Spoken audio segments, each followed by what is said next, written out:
La calificada del Senado de la República aprobó la iniciativa de reforma constitucional a los artículos 105 y 107. La reforma busca elevar al máximo rango normativo un principio que ya existía en la Ley de Amparo. Artículo 61. El juicio de amparo es improcedente. 1. Contra adiciones o reformas a la Constitución Política de los Estados Unidos mexicanos. Durante la sesión se expusieron los precedentes judiciales y legislativos que desde 1996 reiteradamente han seguido el principio de que el juicio de amparo no es un mecanismo para cuestionar normas de rango constitucional. Esta reforma garantizará que se respete la voluntad popular, la cual avaló mayoritariamente la reforma al Poder Judicial, que se ha intentado revertir por mecanismos ilegales. Entre ellos, el amparo otorgado por la jueza de distrito Nancy Juárez, quien pretendió borrar la reforma al Poder Judicial de las páginas del Diario Oficial de la Federación, violando la Ley de Amparo. Esta reforma constitucional continuará su proceso legislativo en la Cámara Baja, la cual está compuesta por una mayoría calificada a favor de modificar al Poder Judicial, de acuerdo con el mandato popular otorgado en las urnas el pasado 2 de junio. Pasando políticamente, digamos, es que hay un sector que no reconoce lo que pasó el 2 de junio. Es decir, lo que pasó el 2 de junio fue realmente espectacular. Es decir, la votación a favor de Claudia Sheinbaum y de la coalición Morena-PT Verde llevó, digamos, a eliminar esta idea de que estamos polarizados, es un país polarizado. No, no es un país polarizado. Claudia Sheinbaum ganó en todas las regiones del país, en todas las clases sociales, en todos los niveles de escolaridad, en todos los géneros. Es decir, hay un consenso político en torno a el segundo piso de la transformación. Este segundo piso de la transformación contiene una serie de iniciativas que fueron parte de la plataforma, como tú lo decías, electoral de Claudia Sheinbaum, de los 100 puntos, y ahora son del programa de bienestar, entre las cuales una de las más importantes es la reforma al Poder Judicial, que es básicamente que elijamos, a partir del 1 de junio del año que entra, a los juzgadores, a la mitad de los juzgadores, ya nos dirá aquí Hamlet que es muy avesado abogado en esto, pero la mitad de los juzgadores serán elegidos y luego en el 27, en concurrencia con la elección, los otros. Bueno, pero hay una oposición que está, digamos, a nivel de espectadora en el Congreso porque no obtuvieron ni los distritos, ganaron poquísimos distritos electorales, y los diputados y senadores que tienen pues son por el asunto de lo proporcional, de los plurinominales, los llamamos pluris, ¿no? Que son en realidad diputados y senadores de partido. No tienen, digamos, la legitimidad que te da haber ganado un distrito, que es pues la representación territorial. Pero bueno, están reducidos a ser espectadores y el Poder Judicial se ha convertido desde hace ya más de 6 años en parte, digamos, de una maquinaria de la oposición, del PRIAN, donde los jueces pueden decir que la ley eléctrica no va porque pues, no la discutieron suficiente a juicio de un señor magistrado o ministro. Se eliminan, digamos, la probabilidad de que eliminen una reforma aprobada en el Congreso está ahí, digamos, o estaba antes de la reforma constitucional que se aprobará esta semana. Y entonces tienes a una oposición que es mediática, es una oposición en el Poder Judicial, partidista en el PRIAN y finalmente con un lazo en los Estados Unidos que financian de alguna manera esta oposición. Pero lo que estamos viendo en este momento es que hay una nueva constitucionalidad, hay un cambio de régimen, es decir, cambia la distribución del poder en el país, se le da a los ciudadanos lo que habíamos pedido con la votación, que es poder elegir al Poder Judicial. Y eso es un poco lo que está pasando. Nancy, voy contigo. ¿La resistencia a este cambio de régimen que planteaba Fabricio es la resistencia al Poder Judicial o tú cómo lo estás leyendo? Es más bien la resistencia a la voluntad popular.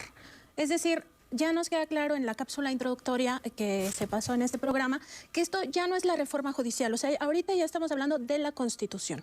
Y eso nos tiene que quedar claro porque hablar de reforma judicial es regresarnos al proceso que empezó con el ministro Arturo Saldívar. Un poco él, estando al frente de la Suprema Corte, lo que quería era reformar al Poder Judicial. Y con esta idea entraron supuestamente los ministros y ministras que el presidente propuso al Senado. 2 de ellos, hay que recordarlo, traicionaron este principio de transformar al Poder Judicial, que son Margarita Ríos Farjat y el Alcántara Carranca, exactamente. Entonces ahí no se pudo y avanzó la idea de que necesitábamos una reforma al Poder Judicial.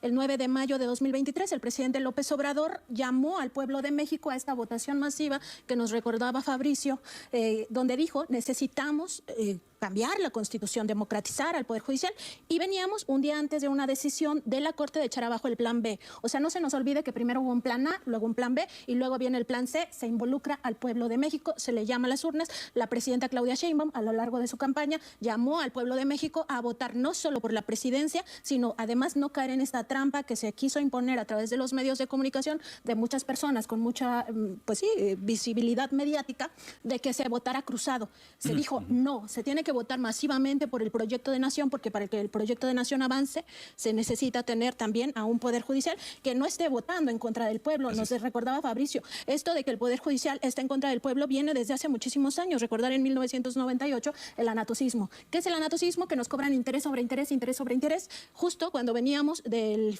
la quiebra del sistema económico mexicano, del error de diciembre, el efecto tequila, todo venía, el Fobaproa, exactamente, y además se viene un fraude adicional desde la Suprema Corte. Entonces, no estamos hablando ya de la reforma judicial, estamos hablando de la Constitución. ¿Cuál es el fraude de la narrativa? ¿Cuál es el fraude desde los medios de comunicación, desde estos actores? Nos recordaba Fabricio, no solo es el PRIAN, hay otros actores involucrados, el propio Estados Unidos, están todas las escuelas, colegios de abogacía, ¿no? La Facultad de Derecho, el Instituto de Investigaciones Jurídicas, por supuesto, no todo el instituto, no todas las facultades, pero sí una parte importante que es muy mediática, que nos quieren seguir imponiendo la idea de que estamos en el proceso de reforma judicial. Y no, estamos hablando ya de nuestra Constitución. Por eso la jueza Nancy Juárez se enfoca en el Diario Oficial de la Federación. Imagínense ustedes que ella diga, vamos a cambiar la Constitución. Pues para cambiar la Constitución debe de haber otra vez elecciones, que ganen la mayoría calificada, la oposición evidentemente el PRIAN, Movimiento Ciudadano, y entonces que cambien la Constitución. Porque de eso se trata. Ahorita estamos hablando de la Constitución y la Constitución solo la cambia el constituyente. Entonces hay una narrativa, me parece a mí, muy fraudulenta, que nos trata de imponer nuevamente la idea de que estamos en ese periodo de la reforma judicial, cuando ese periodo ya se acabó, y se acabó no solo el 2 de junio, se acabó en septiembre, cuando fue votada por el Congreso en mayoría calificada, y luego por los congresos de los estados, y luego fue publicada en el Diario Oficial de la Federación. Entonces ya no hablemos de reforma judicial, hablemos de nuestra Constitución. Nuestra Constitución ahora nos faculta como pueblo a elegir a quienes están en el Poder Judicial. Y me acabas de dar el pase perfecto para declarar inconstitucional la Constitución. ¿Cuál es el argumento de la oposición o de incluso estos jueces y juezas para decir que la presidenta elimine del Diario Oficial de la Federación una reforma ya publicada? ¿Se comete desacato? ¿No se comete? Ayúdanos a entender esta narrativa. Sí. Esta supuesta orden de la jueza, y digo supuesta porque en realidad lo que entregaron fue un código QR con una página en blanco, y para que una notificación sea válida, pues primero tiene que ser legible. Si yo entrego una servilleta, pues no es una notificación. Pero esta decisión de la jueza equivale a aquella imagen famosa de la película de La Ley de Herodes, donde el alcalde, ¿no?, en esa historia arranca una página de la Constitución. Quitar del Diario Oficial de la Federación el texto equivale a eso, arrancar el texto constitucional. Ahora, para que ese texto llegara ahí, como bien lo mencionaban mis compañeros, lo que se requirió fue una votación, un fundamento democrático, que además quedó registrado en una plataforma oficial ante el Instituto Nacional Electoral, tanto en la plataforma del PT como en la de Morena, como en el documento 100 Pasos por la Transformación de la presidenta constitucional Sheinbaum, se señaló expresamente el ánimo de realizar esta reforma al Poder Judicial. Dicho lo anterior, se consiguen los números de la mayoría calificada en las dos cámaras, y además la mitad más uno de los congresos locales tuvieron que aprobarlo. El constituyente, entonces, establecido por el artículo 135, el constituyente permanente, se compone por cerca de 1,700 personas que tuvieron la oportunidad de debatir tanto en los congresos locales como en el Congreso de la Unión, y que tienen un fundamento democrático y que decidieron aprobarlo. Luego, entonces, esta determinación pues, es contraria al texto constitucional. Tenemos que hablar de la Constitución vigente, porque eso es ya la reforma judicial. Y decirte, además, que en este caso, quienes sí entendieron bien que hay que guardar lealtad a la Constitución fueron las y los magistrados de la Sala Superior del Tribunal Electoral, que emitieron una sentencia que le da luz verde al Instituto Nacional Electoral para organizar este proceso. El proceso electivo del 2024, para que nos demos una idea, tuvo un calendario y un programa de actividades con cerca de 400 etapas, microetapas, que el INE autoriza en su seno en el Congreso General y luego ya Consejo General, y luego ya se realizan en todas las entidades y distritos del país. ¿Qué dijo el Tribunal Electoral en esta sentencia que es acertada? Que no se pueden suspender los actos en materia electoral, porque a raíz de este texto vigente de la Constitución, ahora nacen dos derechos: el derecho político electoral a ser votado como persona juzgadora y el derecho político electoral a votar por personas juzgadoras. Y lo que están haciendo quienes se oponen a este texto constitucional es cometer a todas luces un delito, que está establecido en el artículo 7º, fracción 4ª, de la Ley General en materia de delitos electorales, y que habla de aquellas personas que obstaculicen el desarrollo adecuado del proceso electoral y las actividades que tienen que realizar los funcionarios electorales. Quienes están entonces violando la ley y violando la Constitución son estos jueces y no la presidenta constitucional, la doctora Sheinbaum, no el Instituto Nacional Electoral y no el Tribunal Electoral.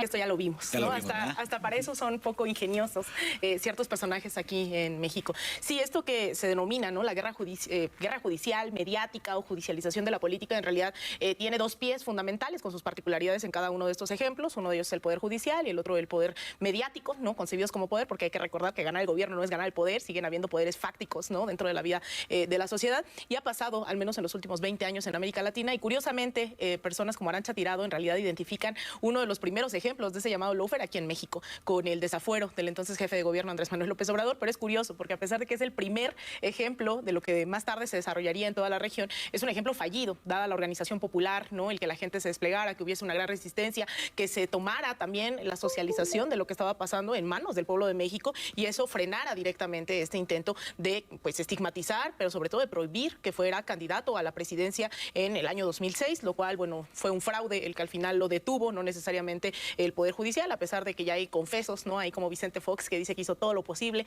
por detenerlo. Y eso en América Latina lo hemos visto en un montón de ocasiones en los últimos años. Está el caso de Lula da Silva en Brasil, en el cual sin prueba alguna le achacaban que por actos de corrupción él había recibido un departamento, pero como era tan listo no había dejado una sola prueba de ello. Y aún así lo encarcelaron 1 año y medio, hasta que después fue un tanto suerte porque fue un hacker el que da a conocer que todas esas pruebas fueron fabricadas. Esto fue, digamos, el juicio fundamental se da primero en los medios de comunicación y ya después en el Poder Judicial. Y él termina en la cárcel. Después eso permite también generar pues un clima en contra de las izquierdas en general en Brasil, que, bueno, repercute directamente en el golpe de Estado a Dilma Rousseff y, bueno, en el encarcelamiento a Lula. O hemos visto el caso de Cristina Fernández de Kirchner en Argentina, que durante muchísimos años se le fue acusando de corrupción incansablemente, una y otra vez, abriendo y cerrando juicios sin pruebas lo suficientemente fuertes como para encarcelar, y al grado de que se le logra inhabilitar jurídicamente para que pueda competir en cualquier otra elección por cualquier cargo. Pero es importante porque estas batallas no solamente se dan en el plano de lo jurídico, lo mediático,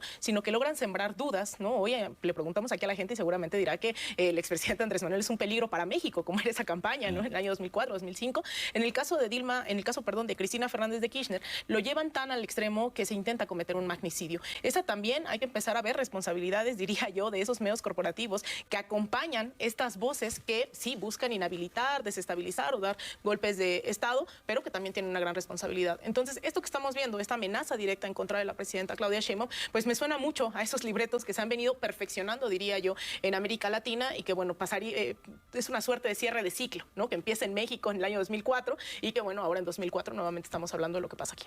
Bueno, en realidad a mí me parece impresionante, ¿no?, porque si bien en junio 1 de cada 2 personas en México todavía no tenía claro el panorama, el ejercicio que se hizo de informar, ahí estuvo Hamlet, estuvo la ministra Lenia Batres, en las plazas públicas de todo el país, de los 300 distritos electorales, fue fundamental también. Además, claro, está este ejercicio de la mañanera, es decir, estamos viendo esa politización en tiempo real, ¿no?, de la ciudadanía, y eso nos consta. El que Norma Piña está en la calle es parte también de la politización que hoy está ocurriendo y que se sienten presionados de que lo público es cada vez más público. Y es que hay mucho en riesgo, ¿no? O sea, creo que no nos va a dar tiempo para desglosar todo lo que está inmiscuido dentro del Poder Judicial, pero sí hay un cansancio y hay un apoyo también de la población en México para que se democratice el Poder Judicial. Tiene que ver primero, sí, con estar cansados, ¿no?, con las injusticias más notorias de llegar a un ministerio, de ver lo que hacían sus legisladores, legisladoras, ¿no?, porque ahora están hablando de una constitución que, recordemos, desmantelaron durante décadas. Era una constitución profundamente avanzada, la constitución emanada de la Revolución Mexicana, y se dedicaron a desmantelarla. Entonces hay mucho en juego, porque también han evidenciado los nexos directos que tienen con muchos de estos grupos de facto que le han declarado la guerra al pueblo, ¿no? O sea, desde los empresarios, los grupos del crimen organizado, o sea, todo es muy burdo, esto de los sabadazos, cuánta gente quedó en libertad durante los fines de semana para que nadie hablara de ello. Entonces hay una politización, pero también yo creo que es dimensionar hasta dónde están dispuestos a llevarlo. Lo de su conferencia diaria es el menor de los males. El punto es que están intentando erigirse como el poder único y más importante en este país, por sobre la voluntad popular, por sobre los congresos, por sobre el poder ejecutivo, un poder que justamente está marcado por la antidemocracia. Entonces ahí es sumamente grave que estén poniendo contra las cuerdas a una presidenta que tiene 36 millones de votos, ¿no? Y decirle, te puedes ir a la cárcel. Y que en este tema en específico es juez y parte, eso ya no lo dará ahorita Hamlet. Pero quiero, Nancy. Sí, bueno, yo quería mencionar que es que los medios, a los medios de comunicación hay que ya pues visibilizarlos en su justa dimensión. Los medios son un poder fáctico como lo es el sector empresarial y de hecho pertenecen a esa oligarquía. Claro. Entonces hablan por la oligarquía y esta no es la primera traición que vamos a ver contra el pueblo de México ni la última. Venimos, por ejemplo, en nuestra historia y no se nos puede olvidar de una guerra sucia de la década de 1960 a la década de 1990 con episodios como 1968 y 1971. Y ahí los medios que hicieron traicionar al pueblo, no buscar la verdad, no hablar con honestidad, no hablar con independencia, no hablar con libertad y mucho menos ser responsables socialmente de su función, que es la función de informar, porque el derecho a la información es un derecho humano. Y luego venimos de otros procesos que también fueron acallados por este poder fáctico de los medios, por ejemplo, las luchas estudiantiles, 1980, los finales de la década de 1990, con estas huelgas por los derechos y las libertades, ¿no? El derecho a la educación en 1999-2000, que fue esta huelga del CGH. Venimos de procesos de traición, por ejemplo, en el periodo del desafuero de Andrés Manuel López Obrador, diciéndonos es el peligro para México, desacató una orden judicial, exactamente, se merece ir a la cárcel porque es un delincuente. Y luego venimos con campañas similares todo este tiempo, llegamos a un momento muy terrible que es 2011, cuando la guerra contra el narco era una cosa brutal, terrible, y los medios en marzo de 2011 firman ese pacto de silencio con Genaro García Luna y con Felipe Calderón, precisamente para ocultar qué es lo que estaba pasando con esa supuesta guerra contra el narco, que ahora sabemos era una sociedad entre el gobierno federal y el cártel de Sinaloa. Y luego venimos con la campaña que ya recordabas, Vianey, del narco presidente, narco candidata, narco gobierno hasta el hartazgo. Entonces no podemos esperar otra cosa de estos poderes fácticos, de los medios de comunicación no podemos esperar otra cosa porque hace mucho que en México y en el mundo dejaron de hacer periodismo, dejaron de ser esa herramienta de informar a los pueblos. ¿Y por qué lo hicieron? Porque encontraron que la información se convierte en una mercancía y entonces la venden, la silencian, lo que mejor les convenga. Entonces, para mí es muy claro que estas narrativas donde vuelven a decirnos que estamos en un periodo donde ya no estamos, porque esto ya no es la reforma judicial, donde nos dicen que la presidenta Claudia Sheinbaum está desacatando una orden de una jueza, que claramente eso es raya en lo delincuencial, porque como nos lo explicaba Hamlet, pues en realidad eso es un delito de la jueza. Está no solo sobrepasando sus facultades, sino incluso rayando ya en lo mafioso, en lo delincuencial. Sí. Entonces, quien debería de ir a la cárcel es la jueza y no la presidenta de México. Entonces, ya me parece a mí que desde hace mucho debemos de focalizar a estas corporaciones mediáticas como lo que son aparatos ideológicos del poder económico que así actúan, que siempre van a actuar así porque tienen intereses muy específicos y porque a la oligarquía mexicana y transnacional les conviene un poder como el Poder Judicial de la Federación sometido a sus intereses, como ha estado toda la vida esta Suprema Corte de Justicia de la Nación y en general jueces, magistrados, no, por supuesto no generalizo, están sus excepciones, pero también son bien pocas excepciones las que ven por el pueblo de México desde este Poder Judicial. Hamlet, uno de los principales argumentos que se ha esbozado en estas narrativas en cuanto al desacato, lo decía Ricardo Anaya hace unos días, hubieran mejor impugnado la decisión, pero no el desacato, porque se va al basurero el orden constitucional. ¿Qué nos puedes decir acerca de esta aseveración? No hay desacato, Vianey, no hay desacato alguno. La orden que emitió la jueza se emite con carencia de competencia. Y hay un principio de legalidad que está establecido en la Constitución. Las autoridades solo pueden hacer aquello que les está expresamente permitido. Yo no encuentro una atribución expresa de la jueza para ordenar la despublicación, o sea, bajar del Diario Oficial de la Federación esta reforma constitucional para eliminar el texto constitucional. Y tampoco para requerir a la presidenta constitucional, y aquí vamos a el parámetro, digamos, de control que hay por parte de los poderes. Los mecanismos de control, que son 5, amparo, controversia, acción de inconstitucionalidad, los juicios en materia electoral y, muy importante, el veto del Ejecutivo. Todos fueron creados para controlar que las normas secundarias y los tratados internacionales sean acordes al texto constitucional. Cuando el Congreso aprueba una norma secundaria, la persona titular de la presidencia, la presidenta Sheinbaum, frente a una reforma secundaria, podría ejercer el poder de veto por decir, a mí me parece que esta norma es inconstitucional. ¿Y cómo se supera ese veto? La propia Constitución lo establece. Regresa al Congreso para que sea aprobada por 2/3 de sus integrantes. Y una vez aprobada por los 2/3, la persona titular de la presidencia no puede hacer nada frente a esa norma del Congreso. ¿Qué ocurre con la reforma constitucional? Dicen los tratadistas, el veto nace vencido, porque ya llegó con los 2/3 del Congreso. Entonces, esa pequeña etapa tan relevante, previa a la publicación en el Diario Oficial de la Federación, no existe en una reforma constitucional. Por eso, declaró muy bien la presidenta y dijo, a ver, el presidente López Obrador solamente estaba acatando lo que el Congreso le estaba ordenando, lo que el constituyente le estaba ordenando, porque ya no tenía ese poder de veto. Solamente le enviaban el texto y conforme al principio de integridad, que citaba también de la ley del Diario Oficial, lo tienes que publicar en el Diario Oficial de la Federación. Entonces, no tiene competencia un presidente o una presidenta frente a una aprobación de una reforma constitucional. Y por eso tampoco es válida la obligación que le pretende imponer la jueza. Yo, con Juan Manuel Olvera, Juan Manuel Olvera se presenta en la contramañanera, donde fue muy curioso porque se trataban de comunicar con Nancy Juárez, con la jueza esta de Veracruz, y no servía la comunicación. Y con el otro, Alejandro, un juez que había liberado o no había aceptado más bien una orden de aprehensión para un narcotraficante implicado en el secuestro del Mayo Zambada, tampoco se pudo comunicar. Y entonces él habló durante toda la primera contramañanera, Juan Manuel Olvera, y yo decía, ¿por qué me suena el nombre de este? Mientras se trataban de comunicar, yo pensaba, ¿por qué? ¿Por qué me suena? Y entonces resulta que es el que amparó a Juan Collado, el abogado de Carlos Salinas, de Enrique Peña Nieto, le perdonó un desfalco de millones de pesos de la Caja Libertad en Querétaro. El propio Juan Manuel Olvera estudió en Querétaro, en la Universidad Autónoma, pero es del ITAM, es un abogado del ITAM, que también amparó a Uriel Carmona. Ustedes recordarán este caso del feminicidio de Ariadna en la Ciudad de México. Ariadna Fernández López, en la Ciudad de México, en la colonia Roma, donde el asesino va y deposita el cadáver de la chica en Morelos, porque ahí Uriel Carmona lo encubre. Entonces es un encubridor de un feminicida. El propio feminicida se entrega voluntariamente a la justicia y entonces le acusa al fiscal de Morelos, a Uriel Carmona, de haber encubierto a este asesino feminicida. Y entonces, no sé si se acuerden, ¿no? Entraba y salía de la cárcel Uriel Carmona porque lo amparaban y lo amparaban y lo amparaban y se volvía a expedir órdenes de aprehensión con distintos jueces. Un verdadero espectáculo grotesco del Poder Judicial. Bueno, uno de los amparos lo otorgó Juan Manuel Olvera. Entonces, él fue el que se erigió en el vocero, digamos, de estas contramañaneras. Pero él es el representante en México de un programa financiado por el Departamento de Estado de Estados Unidos y la Barra Americana de Abogados.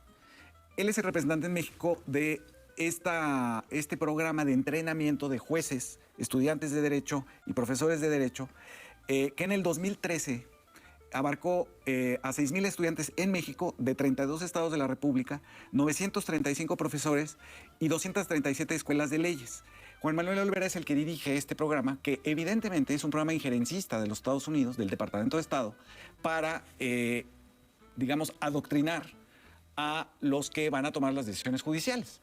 Y con esto me gustaría terminar, para dar, digamos, pie también a todo este asunto que tiene que ver con los Estados Unidos. En puerta, digamos, están otras iniciativas de reforma a la Constitución que tienen que ver con intereses norteamericanos y canadienses. Por ejemplo, la prohibición de que se siembre maíz transgénico, la prohibición de que haya minas a cielo abierto, que afecta sobre todo a las mineras canadienses, pero también a algunas norteamericanas, y una serie de reformas que tienen que ver con la soberanía energética, con la soberanía alimentaria, que van a tocar los intereses de empresas y oligarcas, como dice Nancy la nuestra, de los Estados Unidos en México. Y creo que esta formulación, digamos, de adoctrinamiento de los jueces es precisamente para que siempre les den o amparos o la razón en las controversias, ¿no? Hamlet, ¿qué Pues les dirán? ya no me sorprende con los datos que has dado, algo que ocurrió hace apenas algunos días. Este magistrado fue al Senado de la República y pidió en una pequeña reunión que los magistrados todos fueran electos hasta el 2027 y ofreció en charola a los ministros de la Corte y pues a los integrantes de los otros órganos cupulares. Dijo, está bien que se renueve eso, a nosotros, a los magistrados, déjenos hasta el 2027. O sea, que fue a traicionar a Norma Piña. Pues quizá, pero más allá de eso, ya encontré por qué quería 2 años más, porque hay quien de plano ha dicho, no, ya no quiero participar y esta es la fecha de mi renuncia, y pues claramente es por estos intereses, que es algo que ya comentabas, el conflicto de interés es constante dentro del Poder Judicial, además por todas estas relaciones familiares y de nepotismo. Y el cambio de opinión, el doble discurso. Ahí están las comparecencias, por ejemplo, del ministro Alcántara Carranca, a quien acertadamente Nancy llamaba, estoy interpretando lo que dijiste, pero llamaba como traidor. Y no porque haya traicionado a una persona o a un movimiento, sino a sus propias palabras, a su propio discurso. porque cuando compareces ante el Senado de la República, pues lo haces bajo protesta de decir verdad y sobre el texto constitucional, por cierto. Y ahí dijo que íbamos a tener una corte sensible, cercana al pueblo de México, liberal. Y en sus reuniones con las y los senadores, en algunas de las cuales estuve presente, él se presentaba con la carta por delante de haber compartido ejercicio del poder con el presidente Andrés Manuel López Obrador y de ser su amigo. Él llegaba y decía, bueno, a ver, yo fui presidente del Tribunal Superior de Justicia del entonces Distrito Federal, ahora Ciudad de México, durante el sexenio del presidente López Obrador y siempre tuvimos una buena colaboración. Entonces, para conseguir el cargo, utilizó el nombre del presidente López Obrador.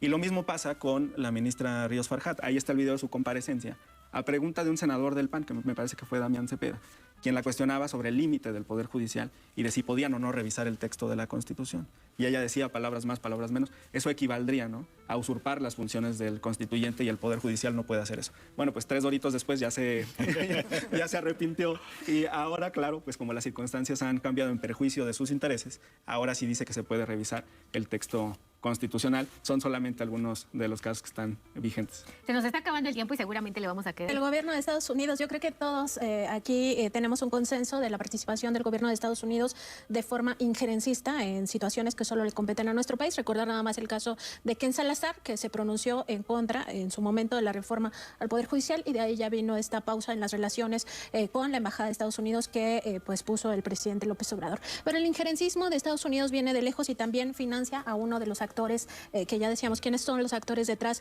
de esta, digamos, ya ni siquiera es que se opongan a algo, porque ese algo ya pasó. O sea, ahorita ya estamos hablando de la Constitución, sino más bien que siguen en su narrativa tratando de decirnos que todavía pueden hacer algo en contra, que es justamente el empresario Claudio X González Guajardo. Su fundación o su Asociación Civil Mexicanos contra la Corrupción e Impunidad, no hay que olvidarlo, fue financiada sistemáticamente por el gobierno de Estados Unidos para 2 cosas, que es, por una parte, estar con los temas mediáticos, ¿no?, diciendo que hace periodismo de investigación, lo cual es absolutamente falso, porque el periodismo solo puede ser ético, y lo que hacían ellos eran montajes, ya está muy documentado también, de cómo utilizaban estos recursos. Y además, Mexicanos contra la Corrupción tenía otro brazo, que es el brazo legaloide, para estarse oponiendo por vía de amparos. Metieron una cantidad impresionante, cientos de amparos, en contra de las principales políticas públicas y también de las obras públicas del gobierno del presidente López Obrador. En sus primeros 3 años generaron una cosa que se llamó No Más Derroches, y con base en eso estuvieron junto con otras asociaciones civiles interponiendo estos juicios de amparo.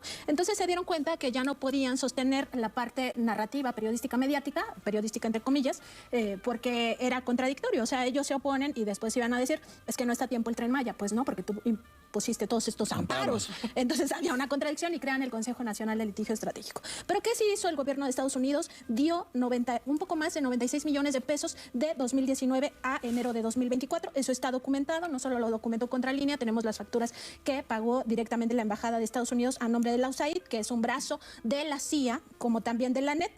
La NET y otras organizaciones extranjeras aportaron en ese mismo periodo del sexenio del presidente López Obrador alrededor de 12 millones de pesos. Entonces tenemos una organización civil que dice que hace altruismo, que dice que hace activismo social y que dice que hace activismo Pero político. que en realidad es Junior tóxico. Además, ¿no? Lo que sí hacen son estos montajes y estas estrategias legaloides. No olvidar que, de acuerdo con la Unidad de Inteligencia Financiera, la organización Mexicanos contra la Corrupción e Impunidad ha manejado una bolsa superior a los 500 millones de pesos desde que se fundó en 2016 y hasta que tenía documentado la UIF enero de 2024. Que se hicieron cooptar a un gran grupo de periodistas sí, de comunicadores que pues no sé si se vieron deslumbrados por el dinero, pero que abandonan su papel en la historia, y el papel en la historia del periodista es ser esa voz, es ser esa herramienta del derecho humano a la información. Eso lo olvidó para siempre pues quien entró a esta organización civil con claros intereses oligárquicos. Entonces, la mano de Estados Unidos y este injerencismo ha estado por todas las vías, incluyendo las de las asociaciones civiles, y un ejemplo me parece a mí que no podemos obviar es el de Mexicanos contra la Corrupción e Impunidad, porque, como decía, durante todo el sexenio recibió 96 millones de pesos para hacer estos montajes. También en Contralínea documentamos cuánto se pagaba por estos montajes. El caso de la Casa Gris, un poco más de 600,000 pesos. En el gremio periodístico sabemos que un reportaje no se paga en esos montos, sino en 20,000 sea, nada más para ver. A veces no se paga. A veces. Cuando se paga. Sí, eso de la factura, y además varios colegas lo pueden constatar. Ailina, veíamos organizaciones como Atlas Network. Bueno, tenemos un mapeo directamente de lo que ha hecho Estados Unidos durante décadas. Esto tampoco es nuevo, lamentablemente. Lo hemos visto y espero que en algunas décadas queden desclasificados los documentos de cuánto se invirtió en estas campañas, pero sí hay ejemplos que ya se desclasificaron, como el golpe de Estado a Salvador Allende en 1973, en donde lo que vimos directamente fue una operación multimillonaria financiando tanto a los medios de comunicación, a las propias oligarquías que buscaban salirse del país para generar caos económico, entre muchas otras tácticas. Eso lo vimos directamente en el golpe de Estado con Jacobo Arbenz, o recientemente en el golpe a Manuel Zelaya en Honduras en el 2009, o incluso en el 2019 con sus particularidades militares, también con cuadros formados en la Escuela de las Américas, también que ha sido fundamental para los cuadros golpistas en la región, en el caso de Bolivia en 2019, que hoy nos levantamos incluso con la noticia, ¿no?, de este intento de asesinato a Evo Morales, a quien hay que expresarle pues toda nuestra solidaridad. Ahí Estados Unidos ha tenido las manos manchadas de sangre, ha tenido una participación directa y protagónica, y en el caso de México no es la excepción. Ya lo narra bien Nancy, la nuestra, pues describiendo todas estas operaciones de la Net Foundation, de la CIA, de Atlas Network. En realidad es una red amplísima, financiando, protagonizando, pero también Estados Unidos no se queda al margen, también es a través de medios en Estados Unidos, como el New York Times, el Washington Post, Los Angeles Times, a través de sus editoriales, a través incluso esto que vimos hace unos meses ya, ProPublica, la Deutsche Welle, ¿no?, asegurando que había infiltración del narcotráfico en el anterior sexenio. Entonces es una maquinaria muy bien aceitada, y en el caso directamente de la embajada, no solamente se pronuncia por la reforma al Poder Judicial en su momento Ken Salazar, sino que también lo hizo para defender los intereses de los grandes capitales transnacionales con la reforma energética, ¿no? Esa reforma energética y la reforma a la industria eléctrica, ahí se pronuncia, más bien en la de la industria eléctrica se pronuncia Ken Salazar. Entonces vemos un actuar sistemático también de Estados Unidos, y por último, pues también tienen un brazo directo con las derechas y oligarquías, sean electorales, sean económicas, en todos los países. Y ese es el caso del PAN aquí, en donde vemos directamente empatados los intereses de Estados Unidos con un Marco Cortés llamando a nombrar a los grupos del narcotráfico como terroristas para afianzar directamente un Estados Unidos con la capacidad de invadir el país. Entonces, Estados Unidos está presente. Vamos a estar haciendo esta votación, básicamente porque ya está en la Constitución, es nuestro derecho. Como decía Hamlet, hay dos derechos tutelados, que es el derecho a promoverse, quienes tengan todas las características que ya también está muy pues aterrizado, ¿no?, que sean abogados y todos estos requisitos, y el otro derecho que tenemos nosotros a un poder judicial democratizado, que ese es el fondo, que los mexicanos y las mexicanas, así como elegimos a nuestra presidenta de la República, elegimos a nuestros senadores, a nuestros diputados, y en nuestra localidad más cercana, ¿no?, al gobernante local, estatal, y a los presidentes municipales o alcaldes, pues también tengamos esa capacidad de elegir ahora a nuestros jueces, magistrados y ministros que respondan ahora sí a los intereses del pueblo, y no como hasta ahora, que han estado muy acotados aquellos jueces, magistradas y ministras, porque las tres son mujeres que no tienen prácticamente oportunidad porque están muy acotados por este conservadurismo dentro del Poder Judicial, así que sí. Alina. Bueno, ya lo vimos con el llamado juicio expresidentes, dijeron exactamente lo mismo, y lo que demostró la gente es que quería participar. Entonces yo creo que yo pondría el enfoque en el antídoto a todo este intento de golpismo, que es la movilización popular, la conciencia, la información, la formación, la organización y la movilización. Yo esperaría que en las próximas semanas eventualmente surja una convocatoria, que no basta con salir a votar, ¿no? Eso es también algo que muchos de los gobiernos de las que ya hablé vieron todo en la televisión, vieron los golpes pasar, y cuando la gente se moviliza, cuando la gente se organiza, pues esto también se detiene. Así que hay que mandar también un mensaje fuerte en las calles. Es constitución vigente, no hay desacato. Va a haber jornada el 1 de junio del año 2025 y el INE debe contar con los recursos que salen también de un programa de austeridad al interior del Poder Judicial Federal cuando tengamos nuevas ministras y ministros de la Corte, integrantes del órgano de administración y del Tribunal de Disciplina. Y muy importante, que la bancada de Morena y nuestros aliados en el Senado de la República se mantenga siempre presente y unida cuando se discutan reformas constitucionales. Porque en la Cámara de Diputados hay cierto margen superior a la mayoría calificada, pero en el Senado es muy ajustada y acabamos de tener un episodio donde ya quedamos muy cerca del límite, y es importante que todos los integrantes de la bancada siempre estén presentes en esas discusiones. Fabricio. Sí, yo creo que ya hay los primeros buenos resultados, los primeros frutos de esta nueva constitucionalidad, que es que algunos de los jueces están diciendo yo ya no participo, ¿no? Como Gómez Fierro, que fue el que extendió el amparo a toda la industria eléctrica extranjera cuando se discutió la ley eléctrica. ¿Los propios ministros? Los propios ministros, ya no me imagino a Norma Piña postulándose. Hay una especie de depuración de entrada, digamos, ¿no? Los que tienen mala conciencia, trapos sucios, esqueletos en el closet, se apartan, digamos, de la elección. Los que no tienen nada, que no deben nada, no temen nada, van a la elección. Creo que es un primer fruto. Pero una cosa importante que me gustaría cerrar con eso, que es que vamos a ser el primer país del mundo que va a elegir un poder judicial. Se eligen en Estados Unidos los jueces locales, en Bolivia hay un procedimiento similar, pero nosotros, al igual que cuando hicimos el reparto agrario con base en la tierra comunal, vamos a ser los primeros del mundo y vamos a poner el ejemplo y vamos a estar orgullosos de que esto es posible, de que es posible democratizar los 3 poderes de la República. Espero les haya gustado este video. Los invito a suscribirse a mi canal Medorius Kim, a activar la campanita para que les lleguen las notificaciones cuando suba un próximo video y dejarme sus comentarios. Dios me los bendiga y hasta la próxima. Bye bye.